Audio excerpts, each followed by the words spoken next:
આપ સમગ્ર લોકસુનાવણી દરમિયાન આપની હાજરી હતી જ, એટલે આપ સારી રીતે જાણો છો કે આનું જે પ્રોસિડિંગ છે એ કઈ રીતે આગળ વધ્યું.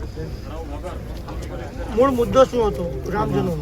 ગ્રામજનોનો આક્રોશ એ હતો કે ભાઈ અહીંયા આજે કંઈ આ પ્રકારના પ્રોજેક્ટો આવે છે એને ગ્રાહ્ય રાખવા જેવા નથી. ગ્રામજનોની એ રજૂઆત હતી કે તમે કોઈ જાતનો ઠરાવ નથી કર્યો, કંઈ જ નથી, શું કહેશો? એટલે એમાં બે વાત ભેગી થાય છે. આ જે પર્યાવરણ લોક સુનાવણી છે ડીઆઈ નોટિફિકેશન અન્વયે થાય છે, જે સરકારી જાહેર ક્રમાંક આધારિત છે.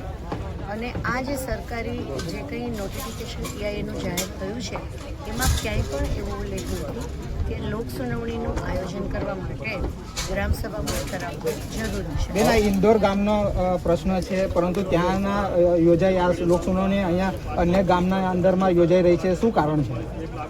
એમાં એવો પણ ક્યાંય એવો ઉલ્લેખ નથી ઈઆઈ નોટિફિકેશનમાં કે જે ગામમાં આવતી હોય એવો પ્રોજેક્ટ આવતો હોય કે જેને લોક સુનાવણીની જરૂર છે ત્યાં જ લોક સુનાવણીનું આયોજન કરવું. જો ત્યાં યોગ્ય જગ્યા ન હોય, યોગ્ય વાતાવરણ ન હોય, તો બીજી જગ્યા પર નજીકના એ જ વિસ્તારના કોઈ પણ ગામમાં કરી શકાય છે.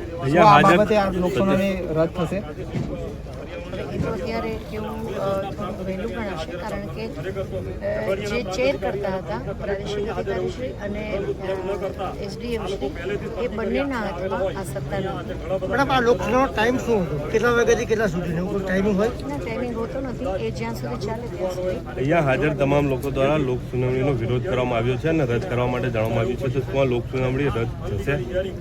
હવે અત્યારે તો એ અધૂરી ગણાય, કારણ કે રદ થાય એવી જાહેરાત ગણાય નથી. પણ આગળ જે પ્રમાણે સિનિયર મેનેજમેન્ટ કે સિનિયર ઓફિસર જે છે અમને જે રીતે માર્ગદર્શન આપશે એ રીતે એનો નિર્ણય લેવાનો આવશે. મેમ, તમારું નામ શું અને તમારો હોદ્દો શું? ડૉક્ટર જિજ્ઞાસા ઓઝા, પ્રાદેશિક અધિકારી અંકલેશ્વર.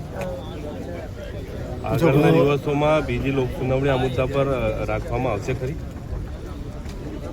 એ તો હવે પ્રોજેક્ટ પ્રપોનન્ટ એની કઈ રીતે રજૂઆત કરે છે, આપની રજૂઆત કઈ દિશામાં થાય છે અને જે કંઈ સરકારી તંત્ર છે એને કઈ રીતે આગળ વધારે છે એના ઉપર આધારિત છે. આજની તારીખે મેડમ શું રદ કે ગણાશે? હું એ કહેવા માટે કે પૂર્ણ ગણાશે? અધિકારી નથી, કારણ કે જે અમે 2 જણા બેઠા હતા એમાં હું જુનિયર મારી પોઝિશન છે અને હું એ વિશે ટિપ્પણી કરી શકું એમ નથી.